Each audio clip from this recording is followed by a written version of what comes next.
Hi, I'm Ollie, and in this Politics Explained video, I'm going to go through everything you need to know about the development and spread of liberal economies, the rule of law, and democracy in A-level politics. I'm going to start by having a look at the parts of specification this video covers, before having a look at some key 12 markers and 30 markers you could get asked on this topic in the exam. From there, I'm going to give you an introduction to liberal economies, the rule of law, and democracy, before going through some key periods in their development.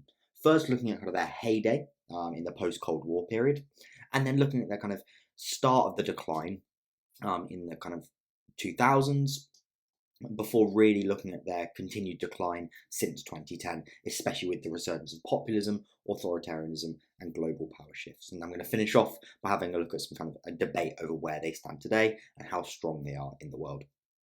The notes you can see on your screen are part of an updated textbook on the global section of the Edexcel A Level Politics specification that you can purchase on the Politics Explained website, where you can also find loads of other resources to help you in your Politics A Level, including updated textbooks and essay plans covering every single part of the course, including 12 marker plans and 30 marker plans on the global politics section of the course. There's also a place to sign up for tutoring or some live revision webinars we're running before this year's exams if you're interested. Well, without further ado, let's get into it. So starting off by having a look at the parts of the specification this video covers. So this is the fifth of 5 videos we've done on the 4th subsection of global politics, power and developments.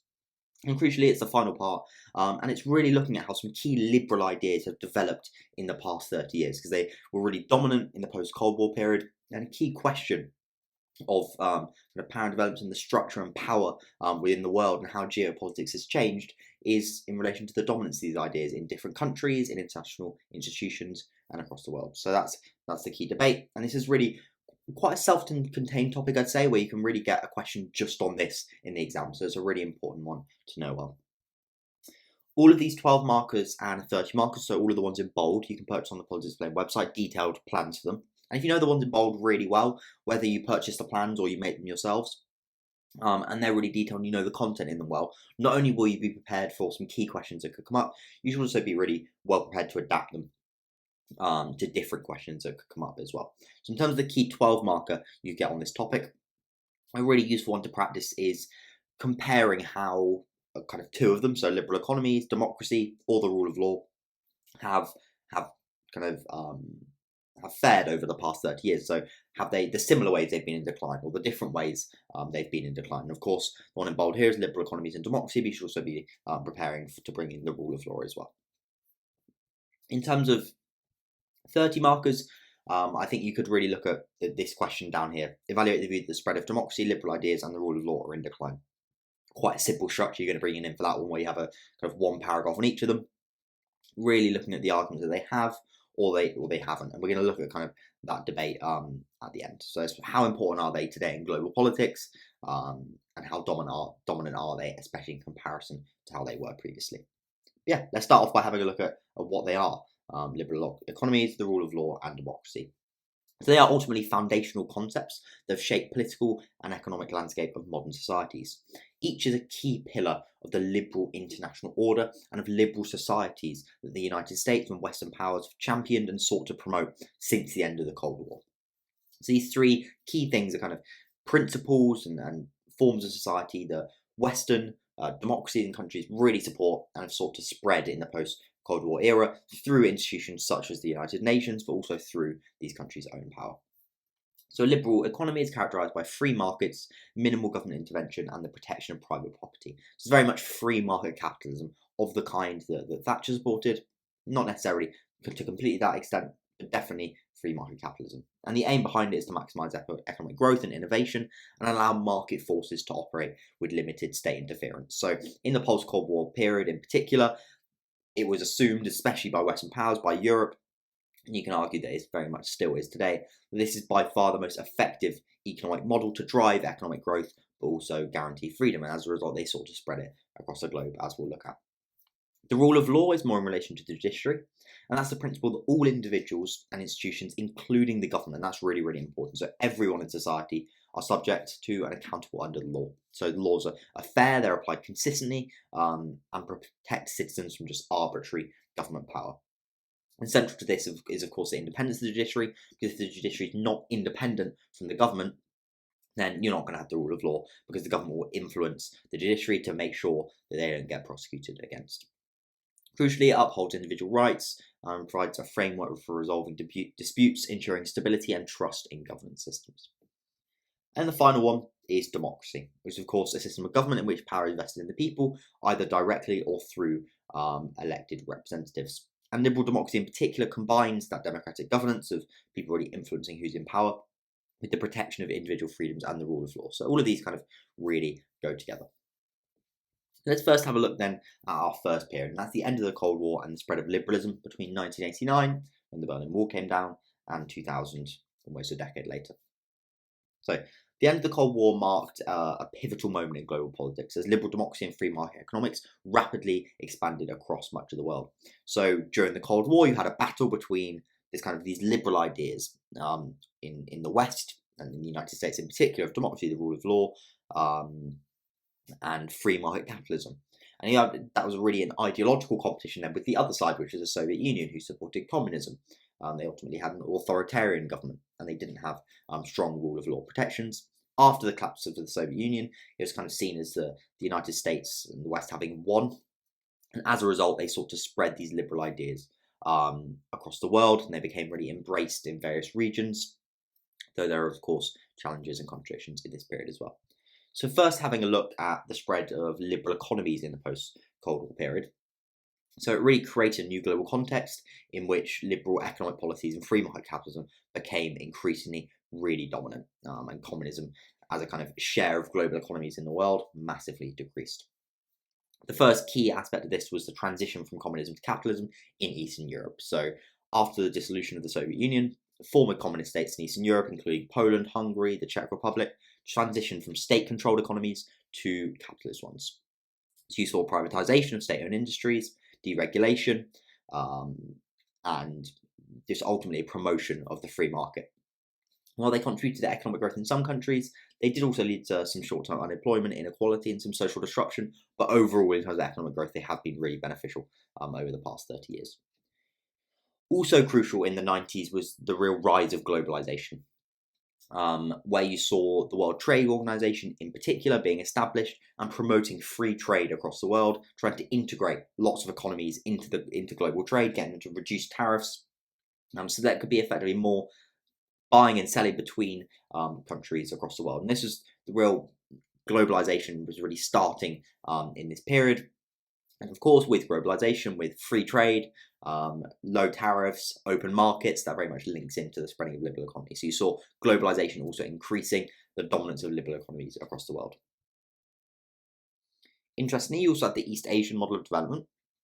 So countries like South Korea and Taiwan continued to grow rapidly, serving as examples of how a blend of state-led development, it's not completely free market capitalism, as we looked at in the previous video actually, and market liberalization could achieve. I think it was actually in the video on the IMF we looked at that one. That's how a blend of state-led development and market liberalization could achieve economic success. So these East Asian tigers adopted elements of free market economics, and that was important in driving their economic growth. So you can see that as another place where liberal economies were being dominant. And crucially, they were really being forced on countries in a way and really promoted through kind of conditions attached to really important loans by the International Monetary Fund and World Bank, and the World Bank through structural adjustment programs. And often these were far, far less effective and actually did far more damage to countries than they were effective. Way more detail on that on the video on the IMF and the World Bank if you want to look at it. The rule of law you also saw being dominant, so in the exact same areas. So Eastern Europe, after leaving the Soviet Union, really transitioned from communist regimes and were seeking to transition towards democracies. And really important to that was the fact that you saw new constitutions being drafted and legal reforms to try and bring in the rule of law. So Poland, for example, sought to kind of establish significant judicial reforms to establish a fair legal system after decades of communist rule. This wasn't successful in all countries. For example, in Russia, you saw corruption really growing and weak institutions, which led to kind of the return of authoritarianism under Putin. Later on. In other countries, it has been largely successful. And part of that is actually due to the European Union. So the EU played a really significant role in promoting the rule of law and democracy, actually, by ultimately saying that if you want to join the European Union, especially as a post-Soviet Union state, you have to meet certain criteria in terms of representative democracy and representing the rule of law. And that led to a lot of Eastern European countries now having relatively strong judicial systems in particular. Crucially, there was also the promotion of the rule of law in developing countries, so in other parts of the world, especially in Africa, in parts of Asia and parts of Latin America as well, where the US and Western democracies, such as especially ones in Europe, former European empires and powers, really sought to promote the rule of law by kind of providing funding and technical assistance for judicial reforms, also just funding and support through international governmental and non-governmental organisations actually to promote legal reforms are part of kind of broader efforts to support democratisation across the world. These did face significant challenges, particularly in kind of post-conflict regions due to corruption and weak institutions and ongoing political instability though. A case study here, you've got Kenya. So in the 90s, Western nations and international organisations worked with Kenya to promote judicial reforms and combat entrenched corruption under the leadership of President Daniel Arap Moi. Efforts were made to strengthen the independence of the judiciary and implement anti-corruption measures. Despite these, though, political interference remained a major obstacle, and the government often uses the judiciary to suppress opposition and corruption within the legal system ultimately persisted. So it shows there was an effort to promote the rule of law in countries. In some, it was certainly successful. You can look at some of the Eastern European countries as an example of that. In others, not so much. Then you can say exactly the same about democratization. This is what we really call the third wave of democratization in this period. You saw huge democratic transitions in Eastern Europe, in the old Soviet Union, looking at countries like Poland, Hungary, the Czech Republic, which adopted democratic reforms, held free elections, and saw the peaceful transition of power. And crucial to achieving that was not only there was a significant domestic support for that, of course, especially with the collapse of communism and the Soviet Union. The populations really supported shifting to democracy, often also supported shifting to liberal economies, but also the European Union did play an important part of that, because then you needed to meet certain standards of democracy in order to become an EU member. You also saw a lot of democratic breakthroughs in other regions, in Africa and Asia in the 1990s. Mandela's election as president in South Africa, for example. Also saw a lot of domestic pushes for democracy, where populations themselves really had quite an important effect in this period, whilst also South Korea and Taiwan continued their democratization processes in Southeast Asia. There are, of course, challenges to sustaining democracy as well. Weak institutions, histories of conflict in countries made democratic backsliding quite common, and the rise of illiberal movements. For example, you can look at Russia, where they brought about democratic reforms. There was such corruption, in particular, that you then led back to authoritarianism. And similarly, in some African states such as Zimbabwe, democratization efforts were really undermined by entrenched elites and corruption. Overall, in this period, though, of course, it wasn't 100% successful, but you really did. It was a real heyday of these liberal ideas, and you saw really effective promotion of liberal economies across the world, democratization across the world, and the rule of law, and they're really spreading, especially in Eastern Europe, but also in other parts of the world. So at this point, the early 2000s, liberal economies, these liberal ideas are really dominant in the world, and you see Fukuyama and others writing about something like Fukuyama wrote about the end of history, and saying this was the end to conflict, to global politics. They'd reached the answer effectively in terms of liberal economies, the rule of law, democracy being the final answer. Everything was decided. The world landed on the most effective economic and political systems, and that was effectively that. Liberal ideas were always going to be dominant across the world, especially led by the United States. That's really been challenged in the past 20 years, 30 years, and ultimately very much proven to be false. To a point where Fukuyama's even come out and admitted that. So, starting off then with the first decade of the 21st century, which was marked by two major global events that had profound impact on the spread of liberal economies, the rule of law, and democracy. Firstly, 9/11 and the subsequent war of terror by the United States, and secondly, the 2008 financial crisis, which really tested the resilience and effectiveness of liberal ideas and brought to the surface the real contradictions within free market capitalism. And within this kind of US promotion of democracy and the rule of law. We've looked at this in a number of videos so far, if you're watching them chronologically, but I'll quickly go through it again. In the War on Terror, you really saw the real erosion of the rule of law in particular.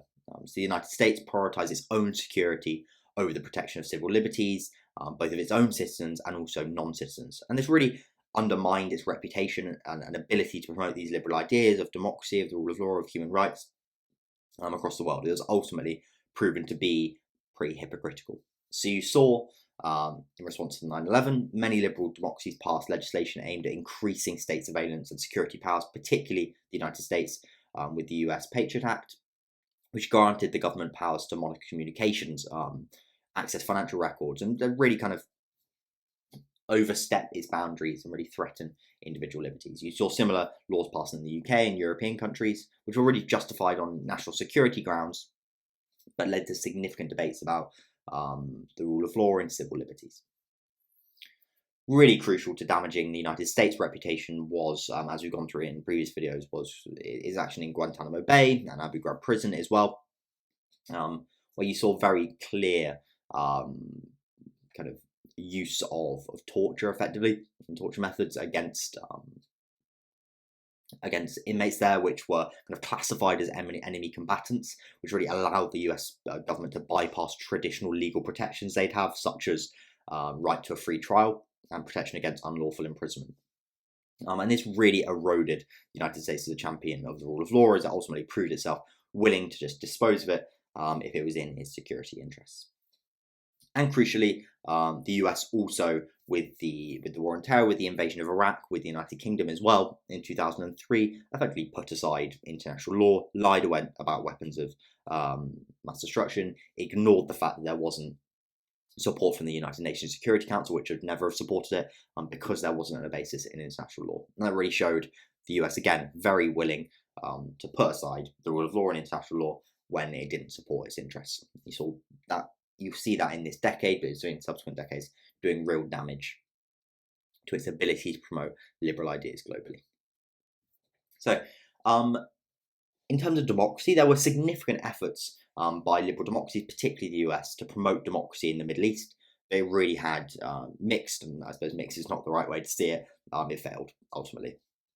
So, the invasion of Iraq and democratization through intervention. So, one of the primary justifications, definitely not the only justification, was to try and depose Saddam Hussein and bring democracy to the Middle East. And of course, it was very successful, the US and UK invasion, in very quickly deposing Saddam Hussein.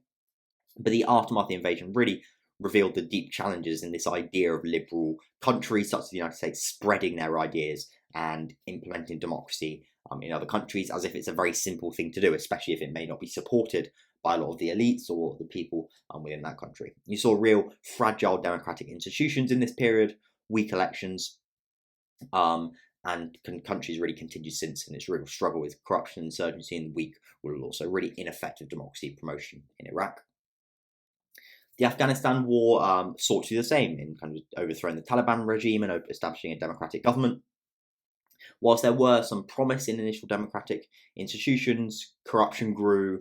There's a real lack of infrastructure. It's been imposing externally on Afghanistan rather than growing kind of internally through popular support. Not to say that there's not popular support for much of the population for these measures, and popular and a real lack of support for the Taliban, but ultimately it proved very unsuccessful, with many questioning whether the Western model of democracy could take root in a country with limited democratic transitions, and also where a lot of the population saw the US government as bringing a lot of violence to the country.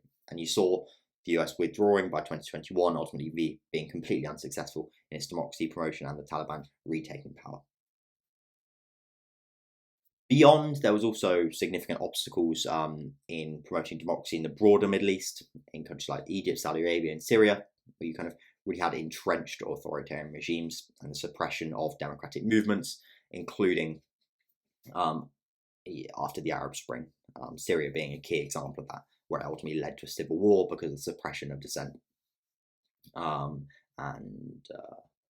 I suppose not dissent, but of uprisings in the Arab Spring in support of democracy. Finally then, Liberal economies and free market capitalism. Of course, the most central part of this decade in relation to the spread of liberal economies was the financial crisis, one of the most significant economic events of decades, and really shook the foundations of the liberal economic order that had been dominant since the end of the Cold War. And since the end of the Cold War, it was kind of assumed it was bringing continual economic growth. It was positive for all countries, for most people within those countries. That was really called into question massively by the financial crisis.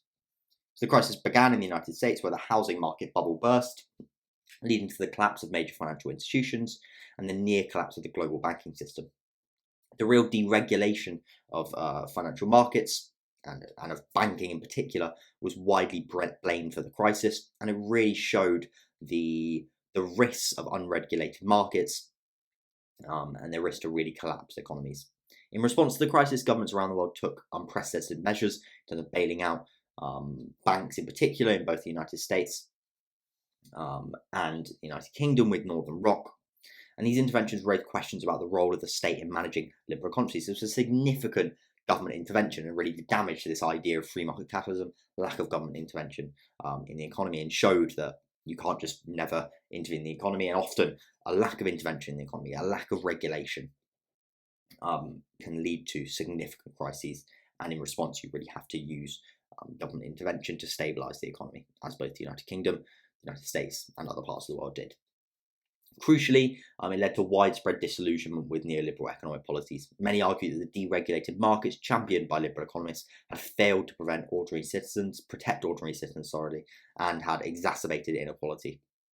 It sparked movements, global movements such as Occupy Wall Street, which led to Occupy across the world, which protested against the power of the financial sector and the perceived injustice of the economic system. And it also led to a rethinking of the role of government in managing the economy. So on the whole, the period from 2001 to 2010 was marked by significant challenges to the spread of these liberal ideas.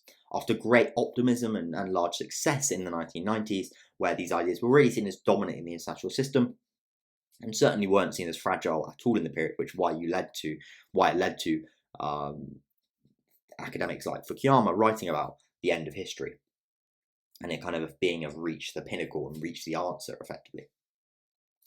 But the 2000s really showed the limitations of liberal reforms, as well as the contradictions of the US state in particular, which had claimed to strongly promote democracy and the rule of law, but was happy to impede civil liberties and invade countries without a basis in international law when it's in its own security interests. The 2008 financial crisis really exposed the vulnerabilities of deregulated financial markets and part of the kind of liberal economies and free markets that were being promoted, leading to the widespread questioning of neoliberal economies. So that's the real start of the decline of these ideas. And you really see, not to say, as we'll look at the end, not to say that these ideas have no power anymore and are in complete decline. Definitely not the case, but they certainly have been in decline in this century, and crucial to that is the next decade. That's 2010s and this decade in the 2020s as well. We really see the resurgence of populism, authoritarianism, and global power shifts. So the 2010s and early 2020s have been really marked by significant challenges to the liberal international order that was established after the Cold War. The rise of populism and authoritarianism, both in long-standing democracies such as the United States and emerging economies, has called into question the future of liberal democracy, the rule of law, and open markets. And really important to this, and combining with this, is the fact that the global balance of power has shifted, with China and Russia both authoritarian regimes who don't have liberal economies and don't respect the rule of law, really challenging Western-led governance and the United States' hegemonic status, as we looked at in previous videos. So, in terms of the erosion of liberal economies and the backlash against globalization, so especially the 2008 financial crisis was really linked to liberal economies, to globalization. And as a result, you saw a real backlash to it, and the consequences of it, of course, it caused great inequality, real hardship for a lot of people, including in Western countries, in Western democracies, and that led to a real backlash in these countries, with populist movements across the world gaining traction by criticising the failures of globalization and free market policies, and really claiming to support effectively workers and real people, and really pit them against these elites who were seen as having had success, including bankers, of course, from liberal economies and who were really promoting them. The most important of these, of course, was Trump's 2016 election and his America First economic nationalism, which emphasized protectionism, withdrawal from multilateral trade agreements, and the rejection of free trade norms. You saw very similar with UKIP, which pushed for Brexit successfully in the UK, which really framed the European Union as a symbol of neoliberal globalization that undermined national sovereignty. And this, of course, as I said, this economic backlash driven by really poor economic conditions for a lot of the population in these countries, stagnant wages, deindustrialization, and rising inequality. You also have seen huge challenges to the global trade system, in particular the protection of the United States and how that led to the US-China trade war in Trump's first term, which marked a key shift away from the decades-long commitment to free trade, particularly from the United States. Both countries imposed tariffs on each other's goods, and the World Trade Organization, as we looked at when we looked at the WTO, has been really unsuccessful in managing this dispute. The final key development has been the success of China's economic model. China's state-managed capitalism, of course, there's an element of capitalism to it, but it's not a liberal economy. It's not completely free market capitalism. Has really shown itself to be a very, very effective economic model, driving huge economic growth, bringing kind of over 800 million people out of poverty, and quickly becoming the world's second largest economy. And the government's tight control over key industries, along with very, very effective strategic investments in particular infrastructure and particular industries, has allowed China to maintain strong economic growth, even as Western economies struggled in the post-2008 period. This has really undermined the idea that neoliberal reforms and economies are the only path to success, and that many countries began to look at and adopt China's model, particularly as it seeks to increase its global influence through the Belt and Road Initiative. So you see a real competitor to the spread of free market capitalism and liberal economies across the world that really wasn't there before. The rise of populism has really crucially been accompanied by attacks to the rule of law as well, particularly in democracies with populist leaders. So in countries such as Hungary and Poland, populist leaders have moved to weaken the judiciary and limit its ability to check executive power. So these leaders coming to power through populism are often being quite authoritarian as a result, in trying to consolidate their power and really eroding the rule of law and democracy, as we'll look at as well. So in Hungary, Orban's government implemented a series of reforms that have eroded judicial independence. You've seen exactly the same with the Law and Justice Party no longer in power. They really did seek to take control of the judiciary by replacing independent judges and altering the Constitutional Court. These sparked concerns within the European Union, which sought to take legal steps to uphold the rule of law in its member states, but it's had really limited success, especially in Hungary. Populist and authoritarian governments have also targeted civil liberties, including freedom of the press and the rights of opposition and parties. President Erdogan has cracked down on the media, arresting journalists and closing independent news outlets, and you see exactly the same in Russia, for example. Hungary is another good example of that. So in Russia, you've got real suppressed political opposition, most recently seen through the imprisonment and ultimate murder of Alexei Navalny. And this decline of media freedom and political pluralism signals a kind of broader trend of what we call democratic backsliding across the world. And yeah, crucially not limited to Europe. You've seen the growth of authoritarianism and populism in other parts of the world as well. We're looking at Bolsonaro in Brazil, Duterte in the Philippines, where populist leaders have challenged democratic norms and attacked the judiciary, promoting authoritarian policies and undermining political opposition. Another example of that is Modi's government in India. Crucially, the final thing we're going to have a look at is the rise of authoritarian powers and global power shifts. We already touched on the kind of rise of China's economy, but crucially, it's risen in geopolitical power as well, of course, largely linked to this. So its rapid economic growth has continued in the 2010s, making it the second largest economy.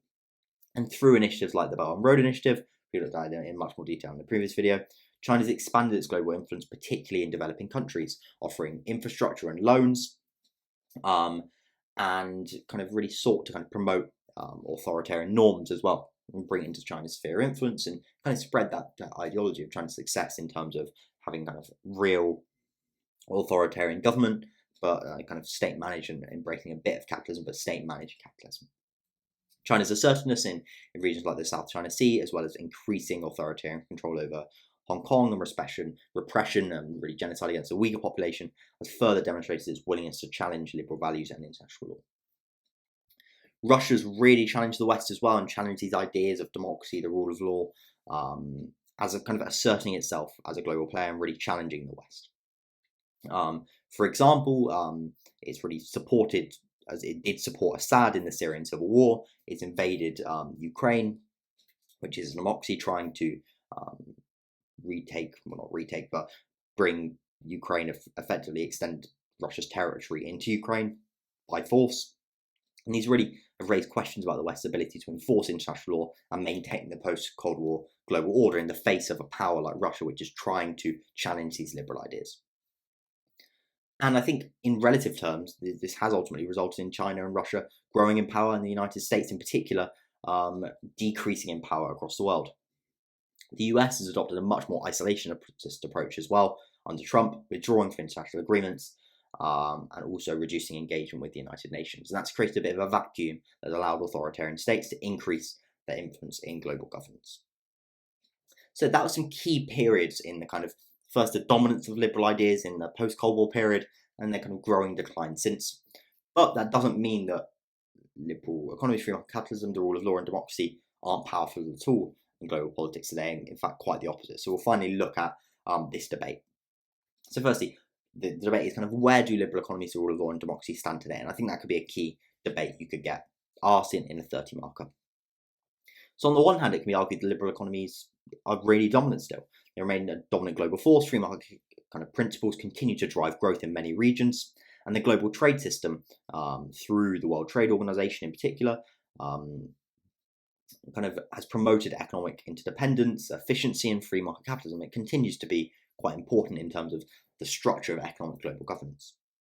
Major economies such as the US, the EU, and Japan still rely on free market capitalism, fostering innovation and global competition. And further in Asia, liberal economic principles helped lift over 1.2 billion people out of extreme poverty, including through actually China's embrace of free market capitalism to a certain extent. However, on the other side, it can be argued that the liberal economic model has come under increasing strain. The financial crisis in particular exposed deep flaws in unregulated free market capitalism, resulting in a $15 trillion loss in global wealth.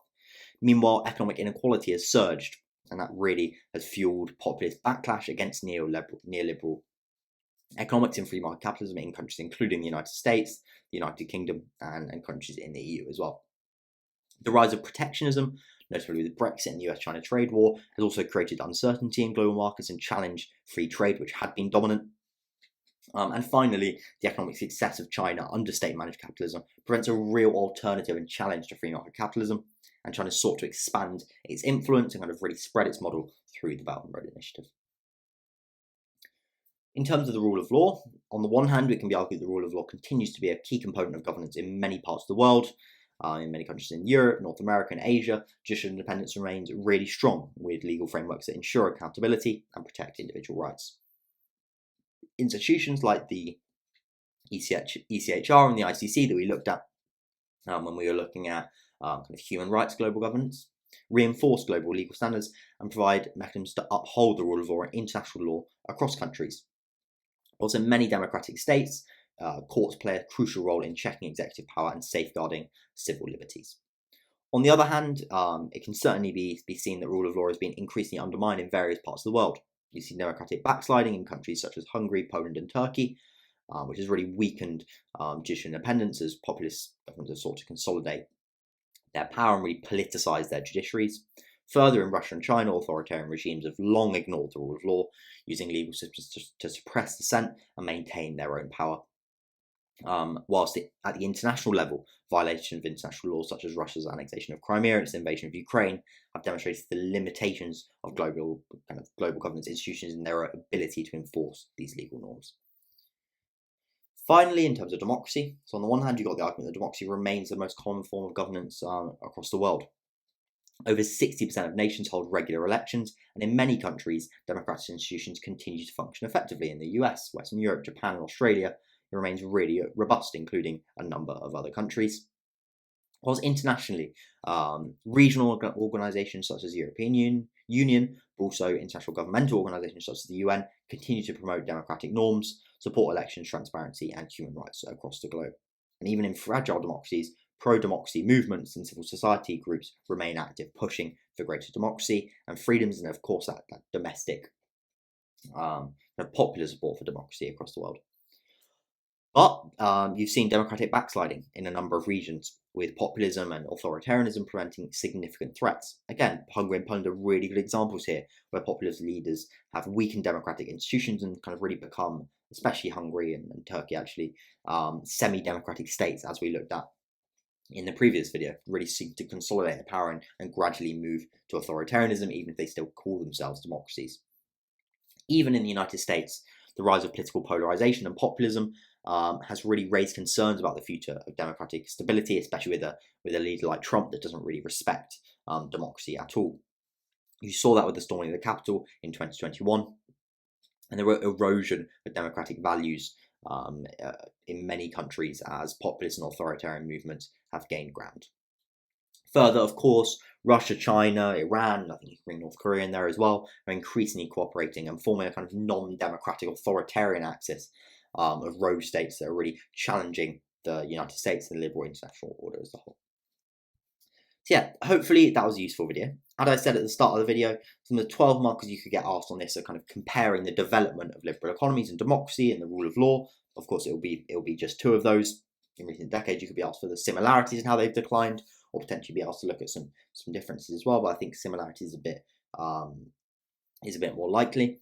In terms of the 30 markers, I think you could get asked about the current state of these liberal ideas in the world, and I think it gives you a really good structure of doing one on democracy, one paragraph on democracy, one on liberal economies, and one on the rule of law. Or you could look at the argument: are they still in decline, or to what extent did they decline in a certain period? So evaluate the view that liberal economies, the spread of democracy and the rule of law didn't decline that much in the past 30 years. Could be a question, for example. Let me know if you've got any comments or questions in the comment section below, and I'll see you in the next video.